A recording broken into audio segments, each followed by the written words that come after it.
The fog rolled through Riverside Park like a living thing that October morning, thick and cold, swallowing the street lamps whole. Grace Holloway pulled her worn jacket tighter around her shoulders as she walked the familiar path, her breath forming small clouds in the early dawn air. At 30 years old, these morning walks had become her ritual, her escape from the suffocating silence of her studio apartment and the weight of loneliness that pressed down on her chest like a stone. She had moved to New York 3 years ago with dreams painted in bright colors, but the city had a way of draining those dreams until only gray remained. Her job at the small nonprofit barely covered rent. Her phone rarely rang. The depression that had crept into her life moved slowly, like the fog itself, until some days she could barely remember what joy felt like. But she kept walking, every morning, because movement felt like resistance and resistance felt like hope, even if it was just a whisper. That morning, something was different. Through the mist, Grace heard it, a sound so raw and broken it stopped her in her tracks. Crying. Not the loud, dramatic kind, but the deep, soul-shaking sobs of someone who thought they were completely alone. The kind of crying that comes when you've held everything in for so long that your body finally forces it out. Grace hesitated. The park was nearly empty, shadows shifting between the trees. Every instinct told her to keep walking, to mind her own business, to stay safe. But something stronger pulled at her, that same part of her that fed stray cats, that smiled at strangers, that still believed, despite everything, that people needed each other. She followed the sound. On a bench partially hidden by overgrown hedges, a man sat hunched forward, his face buried in his hands. He wore simple clothes, a dark sweater, jeans, nothing remarkable. His shoulders shook with each sob, his whole body trembling as if something inside him had finally shattered. The fog seemed to wrap around him, isolating him from the world. Grace didn't think. Thinking would have made her turn away. She simply walked over and sat down beside him. And then, gently, carefully, she put her arms around this stranger and held him. The man went completely still. The crying stopped. For several long seconds, neither of them moved. Grace could feel how rigid he had become, every muscle in his body locked with shock. She nearly pulled away, worried she'd made a terrible mistake, crossed some invisible line. But then she felt it. The smallest relaxation in his shoulders, the way he seemed to lean into the embrace just barely, as if he'd forgotten what human warmth felt like. They sat like that as the fog shifted around them, as the city began to wake up in the distance, as the sky slowly lightened from black to gray. Grace didn't say anything. She just held him, the way she wished someone would hold her on her darkest mornings. Finally, the man took a shaky breath. His voice, when he spoke, was rough, barely above a whisper. "You don't know who I am." It wasn't a question. It was a statement heavy with meaning Grace couldn't understand. "No," she said softly, "but it doesn't matter. Everyone deserves kindness when they're hurting." The man was silent for a long moment. Then slowly he lifted his head. Grace caught a glimpse of his face. Strong features marked by exhaustion, dark eyes that held depths of something she couldn't name. Pain, resignation, and something else. Surprise. "Thank you," he whispered. Then he stood up, and Grace noticed for the first time the way he moved, with a contained power, a precision that suggested danger even in his vulnerability. He looked at her one more time, his gaze intense, searching, as if he were memorizing her face. "You should go home now," he said quietly. "And Grace, be careful in these parks. They're not always safe." Grace felt a chill that had nothing to do with the October cold. She had never told him her name. Before she could ask, before she could say anything, the man turned and walked into the fog. And as the mist swallowed him, Grace saw them, shapes emerging from the shadows. Men, at least 4 of them, appearing as if they'd been there all along, following at a distance, watching, waiting. Her heart hammered in her chest. Who was he? And why did he have guards? Grace stood on shaky legs and hurried toward the park exit, her mind racing. She'd lived in New York long enough to know that some questions were better left unasked, some moments better left unexamined. She told herself it was just a strange encounter, that she'd forget about it by tomorrow. But she was wrong. Because in the shadows she couldn't see, Adrian Moretti, the most powerful and feared crime lord on the East Coast, stood watching her leave. The man whose name made seasoned criminals cross themselves in prey. The man who controlled territories from Boston to Baltimore, whose business empire was built on fear violence, and absolute power. The man who hadn't cried since he was 12 years old. The night his father was murdered in front of him. Until this morning. Until the anniversary of his daughter's death. The 5-year-old girl killed in a car bombing meant for him. The grief he'd locked away had finally broken through in that deserted park where he thought no one would see. And then she had appeared. This stranger with sad eyes and a gentle touch who had no idea who he was, what he'd done, the blood on his hands. She'd simply seen someone in pain and responded with compassion. Adrian's second in command, Vincent, approached carefully. "Boss, are you—" "Find out everything about her," Adrian said quietly, his eyes still following Grace's retreating figure. "Where she lives, where she works, who's in her life, but carefully. I don't want her scared, I don't want her to know." "Yes, sir." "And Vincent? I want protection on her. Round the clock. She doesn't know it, but she just became the most important person in this city." Vincent nodded, understanding the weight of those words. In their world, importance meant danger, and the boss never ever showed interest in anyone outside the organization. This was unprecedented. This was dangerous. But what Adrian didn't say, what he could barely admit to himself, was that for the first time in 15 years, someone had touched him without fear, without wanting something, without knowing the monster everyone said he was. She'd just seen a human being in pain. And that single moment of pure, uncalculated kindness had cracked something open inside him that he thought had died long ago. Grace Holloway had no idea that her life had just changed forever, that she just hugged the devil, and instead of destroying her, he decided to protect her from the demons he knew too well. But who was this man really? And what would happen when Grace discovered the truth? Stay with us for Chapter 2, where the mystery deepens and Grace begins to notice that something in her life has changed. If you're enjoying this story, hit that subscribe button so you don't miss what happens next. Grace tried to forget about the encounter in the park. She really did. But over the next week, small things began to change. Little things that individually meant nothing. Together they formed a pattern she couldn't ignore. It started with the coffee shop. Grace stopped every morning at the same place, a tiny corner cafe where she usually waited 15 minutes for her order. But suddenly her coffee was ready the moment she walked in. The barista, who'd never remembered her name before, now greeted her with a warm smile and her exact order without her having to say a word. "On the house today," the young man said, sliding the cup across the counter. "Oh, I can't. Please, you deserve something good." His smile was genuine, but there was something in his eyes. Respect? No, not respect. Recognition. Grace left confused, that familiar cup warm in her hands but something cold settling in her stomach. Then there was the subway. Grace had been mugged on the platform 6 months ago, a quick grab of her purse by a teenager who disappeared into the crowd. Since then she'd been nervous during her commute, especially in the evening. But now, every time she stood on that platform, she noticed the same 2 men. They never looked at her directly, never approached, but they were always there. Different clothes, different positions, but always watching. When she got on the train, they got on. When she got off, they got off. At first, she thought she was being paranoid. But one evening, when a drunk man stumbled toward her, aggressive and slurring his words, one of those watching men appeared instantly at her side. He didn't touch her, didn't speak to her. He simply stood between Grace and the drunk, his presence alone enough to make the man back away, mumbling apologies. Then the watcher disappeared back into the crowd as if he'd never been there. Grace's hands shook the entire ride home. At work, things were changing too. The nonprofit where Grace worked as a grants coordinator had been struggling financially for months. They'd been 2 weeks away from laying off half the staff, Grace included. But then, seemingly out of nowhere, they received an anonymous donation.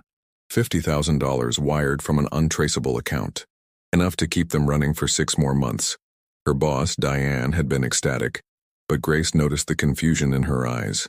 "I've been in this business 20 years, Diane said, staring at the transfer confirmation. "Anonymous donations this size don't just happen, especially not to small operations like ours. Someone wants us to stay open. Someone." The word echoed in Grace's mind. But the moment that truly frightened Grace came on a Thursday evening. She'd stayed late at the office working on a grant proposal. The streets were dark when she finally left, the October wind cutting through her jacket. She took her usual route home. Through the quieter residential streets she preferred to the main roads. She was 3 blocks from her apartment when she noticed the car, a black sedan moving slowly, matching her pace. Grace's heartbeat quickened. She walked faster. The car kept pace. She turned down a side street, her breath coming in short gasps now. The car followed. Grace broke into a run, but before she'd gone 10 steps, another car appeared, cutting off the black sedan. This one was dark gray, larger, more expensive. It happened so fast Grace barely registered the movement. Men emerging from the gray car, the black sedan suddenly in reverse, tires squealing as it fled down the street. The men from the gray car watched until the black sedan disappeared. Then they looked at Grace. One of them, a tall man with graying hair and a scar across his cheek, nodded to her once. Just once. Then they got back in their car and drove away. Grace stood trembling on the sidewalk, her legs threatening to give out. What was happening? Who were these people? And why were they protecting her? The man in the park. It always came back to him. That night, Grace did something she'd been avoiding.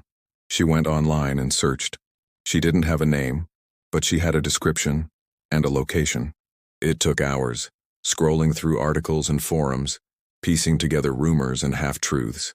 The internet was full of conspiracy theories about organized crime in New York, but one name kept appearing, one name that made her blood run cold: Adrian Moretti. The Moretti family controlled the East Coast, according to the articles. Drugs, weapons, extortion, gambling. If it was illegal and profitable, they had their hands in it. And at the head of it all was Adrian Moretti, who'd taken over the family business at 25 after his father's assassination. The articles painted him as brilliant and ruthless, a man who'd consolidated power through a combination of strategic brilliance and absolute violence. Grace found a photograph, grainy and clearly taken from a distance. A man in an expensive suit, his face partially turned away from the camera. But even in that blurred image, Grace recognized the shape of his jaw, the way he held himself. It was him, the man from the park. She'd hugged a Mafia boss. She'd comforted one of the most dangerous men on the East Coast while he cried on a park bench. Grace slammed her laptop shut, her hands shaking violently. This wasn't possible. This had to be a mistake. But even as she thought it, she knew it wasn't. The protection, the watching men, the anonymous donation, it all made terrible sense. What had she done? And more importantly, what did he want from her? Sleep didn't come that night. Grace lay in her small bed, staring at the ceiling, listening to every sound in the building. Every footstep in the hallway made her freeze. Every car door outside made her heart race. She'd wanted connection, had ached for someone to see her, to care about her existence in this vast, indifferent city. But not like this. Never like this. By dawn, Grace had made a decision. She would go back to the park. She would find him somehow, or he would find her. She had a feeling he always knew where she was, and she would tell him to stop. Whatever this was, whatever he thought he was doing, it had to end. But as the sun rose on another foggy October morning, Grace didn't know that Adrian Moretti had already made his own decision, that for the first time in his life, he'd found something, someone, worth more than power or territory or fear. And men like Adrian Moretti didn't let go of the things they valued. In a penthouse apartment across the city, Adrian stood at his window, looking out at the waking city. He hadn't slept either. On his desk lay a file, Grace Holloway's entire life documented in meticulous detail. Her childhood in Pennsylvania, her move to New York, her struggles, her loneliness, her good heart that kept giving even when the world took and took. Vincent entered quietly. There was an incident last night. Volkov's men tried to approach her. We intervened. Adrian's jaw tightened. Dmitry Volkov, his main rival, had noticed the protection around Grace, which meant Volkov now knew Adrian cared about something beyond business. And in their world, caring about something meant vulnerability, meant leverage. Double her security, Adrian said quietly. And Vincent? It's time I spoke to her properly. She'll have figured it out by now. She's smart. Is that wise, boss? The more connected she is to you, the more danger she's in, I know. Adrian's reflection in the window looked tired, older than his 38 years. But she's already in danger, because I couldn't stay away from that park, because I let my guard down for one moment. He paused, because she showed me something I thought was gone from this world. What's that, sir? Goodness without conditions. Adrian turned from the window, his decision made. Grace deserved the truth. She deserved a choice. Even if that choice meant walking away from him forever, But he hoped, God, how he hoped, that she might understand, that the woman who'd embraced a stranger's pain might see past the monster everyone said he was. Because for the first time since his daughter died, Adrian Moretti wanted to be something other than feared. He wanted to be known. The truth is coming to light, but will Grace run when she learns who he really is? Or is there more to this dangerous man than his reputation suggests? Stay tuned for Chapter 3, where Grace and Adrian finally meet again, and nothing will ever be the same. Don't forget to subscribe so you can see how this incredible story unfolds. Grace returned to the park the next morning, her heart pounding with every step. The fog was lighter today, the October sun breaking through in pale streaks that made the wet grass shimmer. She walked to the same bench, the place where everything had changed, and she waited. She didn't have to wait long. He appeared from the tree line, walking with that same controlled power she now recognized. But this time there was no pretense. Two men flanked him at a distance, clearly guards, clearly armed. Adrian Moretti wore a charcoal suit that probably cost more than Grace made in 3 months, but his tie was loosened, his expression unguarded in a way that made him look younger, almost vulnerable. He stopped a few feet from the bench. For a long moment, they just looked at each other. "You know," he said finally. It wasn't a question. "Yes." Grace's voice was steadier than she felt. "Adrian Moretti, head of the Moretti crime family, responsible for—" She stopped, swallowing hard. "I read the articles. I know who you are." Something flickered across his face. Pain, maybe. Or resignation. "Then you know you should be running right now." "Maybe." Grace stood up, forcing herself to meet his eyes. "But I need to understand. Why are you following me? Why the protection? The coffee shop, the donation to my work, the men watching me." Her voice cracked slightly. "What do you want from me?" Adrian moved closer, slowly, as if approaching something fragile. "I'm not following you, Grace. I'm protecting you." "From what?" "From the consequences of my gratitude." He ran a hand through his dark hair, a gesture so human it made Grace's chest ache. "That morning in the park, you have no idea what that day was. 5 years ago, October 15th, my daughter Elena was killed. She was 5 years old. There was a car bomb meant for me, but—" His voice caught. "She was in my car. I put her in that car." Grace felt tears spring to her eyes. "I'm so sorry. I don't cry. Haven't since I was a child. In my world, emotion is weakness and weakness is death. But that morning on the anniversary, I couldn't—" He stopped, his composure cracking. "And then you appeared. You didn't know who I was, what I'd done, the blood on my hands. You just saw someone hurting and you responded with kindness. Do you understand how rare that is? Do you understand what that meant? So this is what? Repayment?" Grace heard the edge in her own voice. "I don't want your money or your protection. I just want to be left alone." "I know." Adrian took another step closer. "But there's a problem, Grace. My enemies have noticed the protection around you. They've noticed I care. And in my world, caring about something means you've handed your enemies a weapon to use against you." The words hung in the cold morning air. Grace felt her stomach drop. "You're saying I'm in danger because of you?" "Yes." The honesty of it, the direct admission without softening or excuse, somehow made it worse and better at the same time. "There's a man named Dmitry Volkov," Adrian continued. "He's been trying to take my territory for years. He's vicious, cruel in ways that—" He stopped himself. "He now knows you matter to me, which means he'll try to use you to get to me. The protection isn't optional anymore, Grace. It's necessary. I'm sorry, but your life changed the moment you hugged me in this park." Grace sank back onto the bench, her legs suddenly unable to hold her. This couldn't be real. 2 weeks ago, her biggest worry was making rent and fighting off depression. Now she was caught in some kind of mafia war because she'd shown compassion to a stranger. "What if I leave?" she asked quietly. "What if I move? Change my name, disappear? He'd find you.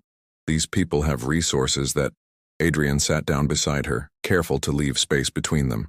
"I won't let that happen. I can't." "Why? Because you feel guilty?" "Yes." His answer was immediate. "And because—" He hesitated, and Grace saw something in his face she didn't expect. "Fear. Because when you held me that morning, I felt human for the first time in 15 years. Everyone in my life either fears me or uses me. My own men are loyal because I pay them and because they're terrified of what happens if they betray me. But you didn't want anything. You just gave. And I—" His voice dropped to almost a whisper. I can't let anything happen to you. I won't. Grace turned to look at him fully. In the morning light, she could see the exhaustion in his face, the weight he carried. The articles had called him a monster, a killer, a man without conscience. But sitting beside her was someone who'd cried for his daughter, who'd been shocked by a simple act of kindness, who looked at her now with something achingly close to hope. I'm not a good person, Grace, Adrian said softly. I've done things that would make you sick. I've hurt people, killed people, destroyed lives. I don't expect forgiveness or understanding, but I am good at one thing, protection. Let me keep you safe, please. Grace's mind raced. Every rational part of her screamed to run, to get as far away from this dangerous man and his dangerous world as possible. But another part, the part that had been drowning in loneliness for so long, recognized something in him. The same isolation, the same desperate hunger to be seen as something more than what the world decided you were. If I agree, she said slowly, I need honesty. Complete honesty. No more surprises. No more shadowy men following me without my knowledge. If I'm going to live like this, I need to know what I'm dealing with. Adrian nodded immediately. Yes, anything. And the money, the donations, that stops. I don't want your money. The protection requires not money for me. If you want to donate to my organization, fine. But I pay for my own coffee. I pay my own rent. I'm not, she struggled for the words. I'm not one of your employees or your assets. I'm just someone who tried to help. Something shifted in Adrian's expression. Respect, maybe. Agreed. They sat in silence for a moment, the morning coming alive around them. Dog walkers, joggers, the city waking up. Normal people living normal lives, unaware that on this bench, in this park, two people from completely different worlds were negotiating an impossible arrangement. Can I ask you something? Grace said finally. Anything. That morning, why were you here alone? Where were your guards? Adrian was quiet for a long moment.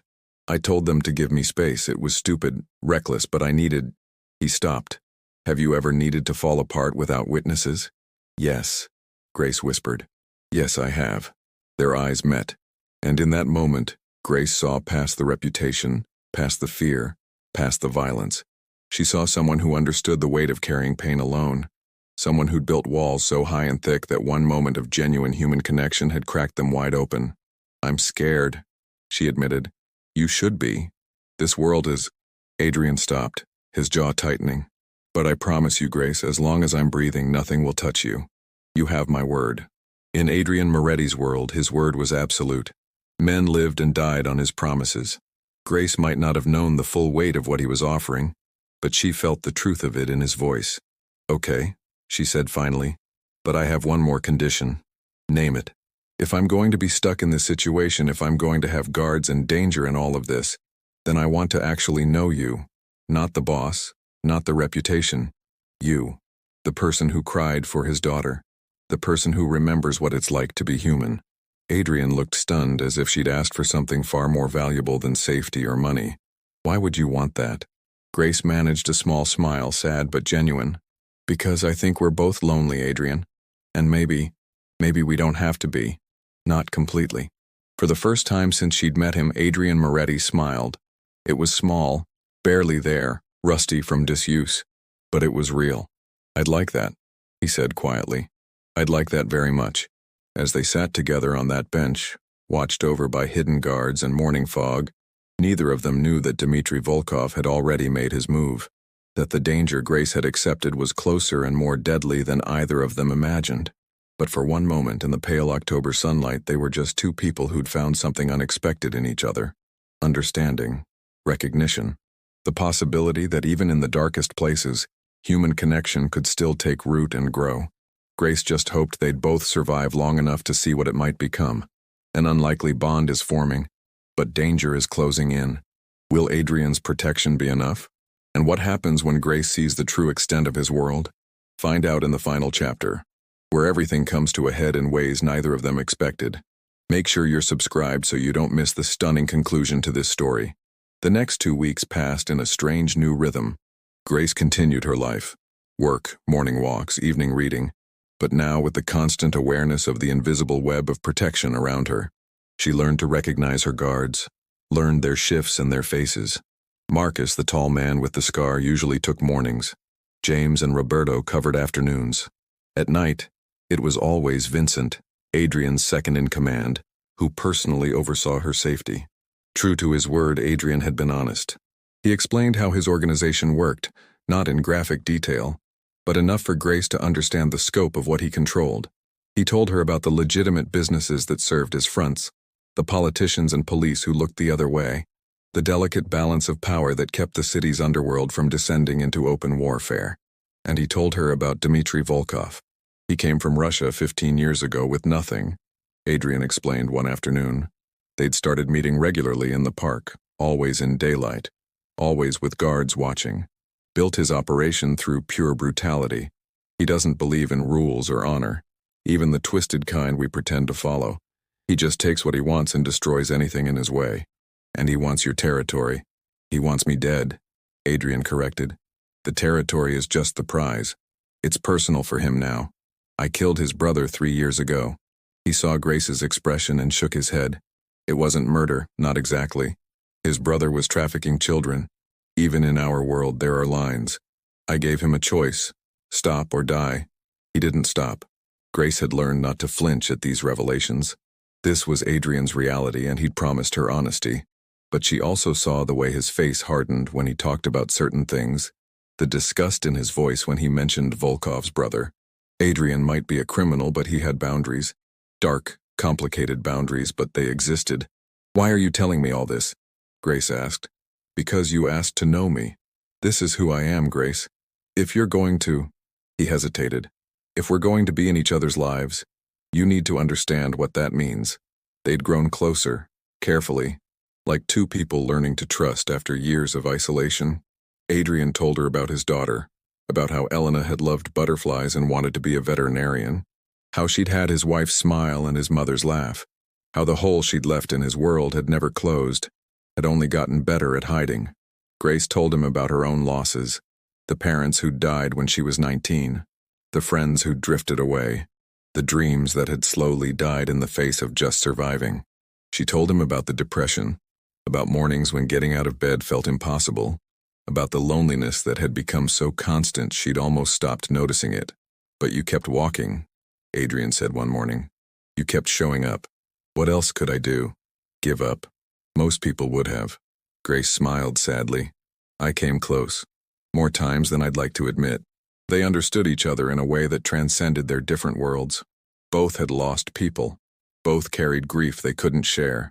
Both had learned to wear masks so convincing they'd almost forgotten who they were underneath. But Grace was learning who Adrian was beneath his reputation. He was careful with her, almost gentle, as if he'd forgotten how to be around someone who wasn't afraid of him. He remembered small things, how she took her coffee, that she loved old movies, that November 15th was her birthday. He never touched her, always maintained that careful distance, but his attention was absolute when they were together. When Adrian Moretti focused on you, Grace learned, you felt like the only person in the world. It should have scared her more than it did. But then everything changed. It was a Tuesday evening, 3 weeks after their arrangement began. Grace was working late again, finishing a grant proposal that was due the next morning. The office was mostly empty, just her and Diane in the conference room surrounded by papers and cold coffee. Grace's phone buzzed. A text from Vincent. Situation developing. Stay in the office. Marcus is on his way to you. Grace's blood went cold. In 3 weeks, she'd never gotten a message like that. Diane, Grace said carefully, I think we need to leave. Now. But before Diane could respond, the office lights went out. Not just their floor, the whole building, plunging them into darkness. Grace heard Diane gasp, heard the emergency lighting kick on with a dim red glow. Grace, what? The windows exploded. Glass rained down in a shower of glittering shards. Grace screamed, throwing herself under the conference table, pulling Diane with her. Through the ringing in her ears, she heard gunfire, sharp, violent cracks that seemed to come from everywhere at once. Then Marcus was there, appearing through the emergency exit like a ghost, blood running down his face from a cut above his eye. Miss Holloway, we need to move. Now. What's happening? Grace's voice sounded strange, distant. Volkov. He's making his play. The whole block is under attack. Marcus pulled both women toward the exit. Vincent and the boss are on their way, but we need to get you somewhere safe first. They ran down the emergency stairs, Marcus leading, another guard whose name Grace didn't know taking the rear. Diane was crying, asking questions no one had time to answer. Grace's mind felt numb, operating on pure adrenaline and fear. They burst out onto the street into chaos. Cars abandoned, people running, the sound of sirens in the distance. Marcus guided them toward an armored SUV, its engine running, door open. Grace was 3 steps from safety when she saw him. A man emerged from the shadows of the building, gun raised. Not pointing at Marcus or the other guard, pointing at Diane. Grace didn't think. She just moved. She threw herself at Diane, knocking her friend aside as the gun fired. The impact came a second later, a burning, tearing sensation in her left shoulder that stole her breath and sent her spinning to the ground. The world became a blur of sound and motion. More gunfire, shouting, hands grabbing her, lifting her. Pain so intense she couldn't scream, could only gasp for air that wouldn't come. "Stay with me, Miss Holloway, stay with me." Marcus's voice urgent and close.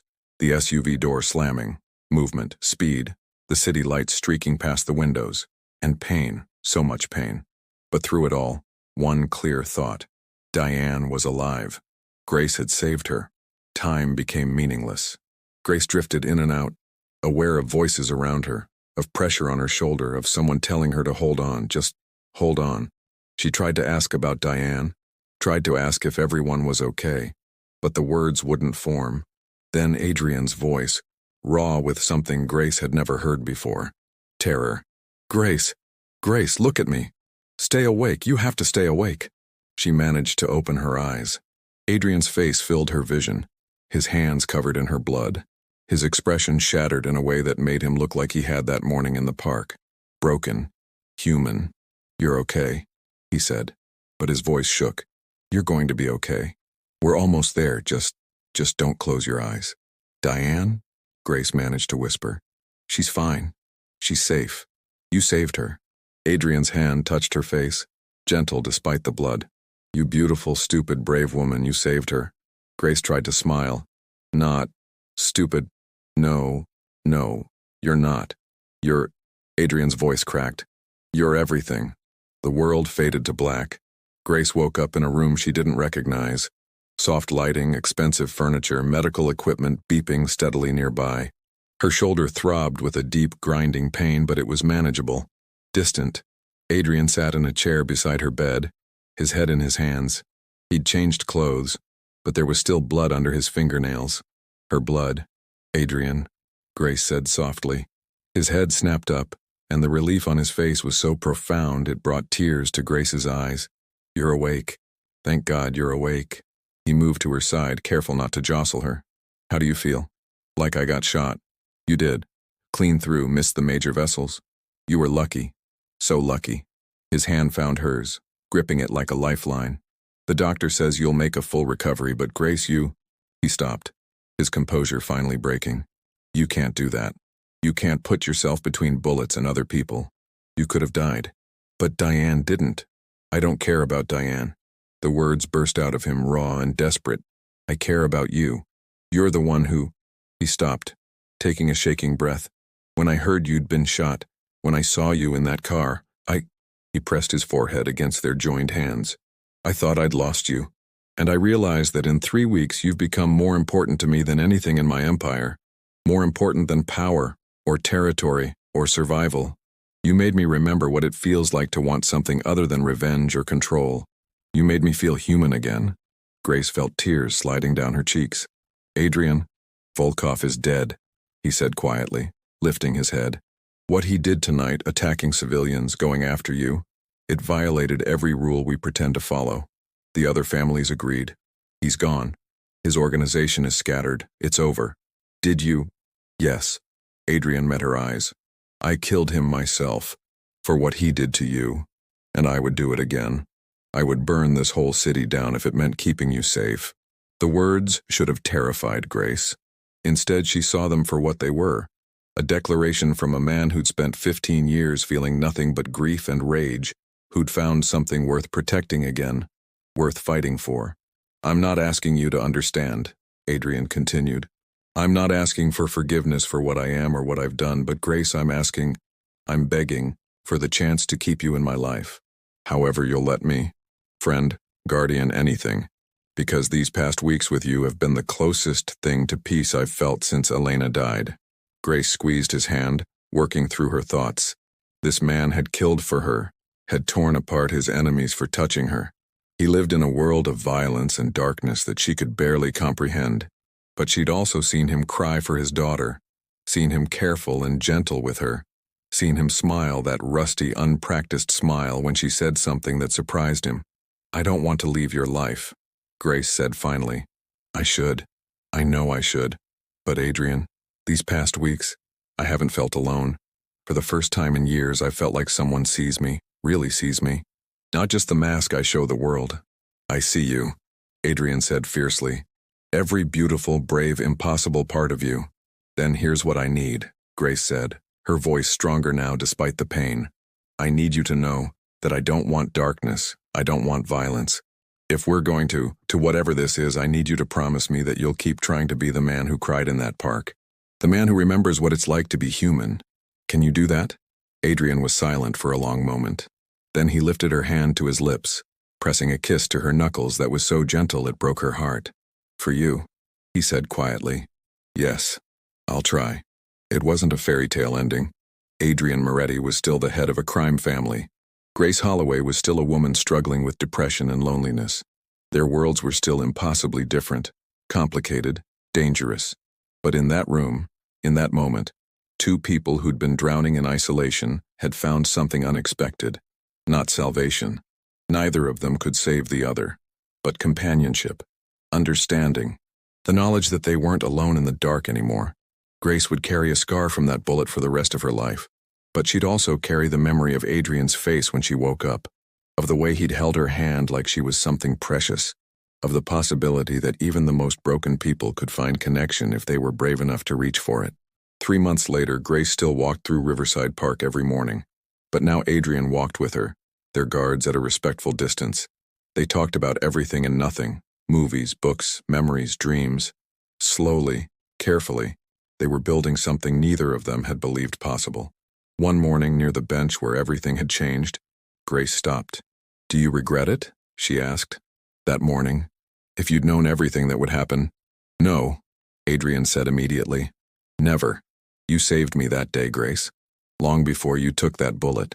You reminded me that there was something left inside me worth saving. Grace smiled and took his hand. It was a small gesture, but significant. In Adrian's world, showing affection in public was vulnerability, but he didn't pull away. He held on. Thank you, Grace said softly, for choosing to be human with me. Thank you, Adrian replied, for seeing me when I couldn't see myself. They stood together in the morning light, two people from different worlds who'd found each other in the fog. The road ahead would be complicated, dangerous, full of challenges neither could predict, but they would walk it together. And sometimes, that was enough. And so ends the story of Grace and Adrian, a reminder that compassion can reach even the darkest places, and that sometimes a single moment of kindness can change two lives forever. Thank you for joining us on this journey. If you love this story, please hit that subscribe button and leave a comment below telling us what you thought. We have more incredible stories coming your way, and you won't want to miss them. Until next time, remember that everyone you meet is fighting a battle you know nothing about. So be kind always. See you in the next story.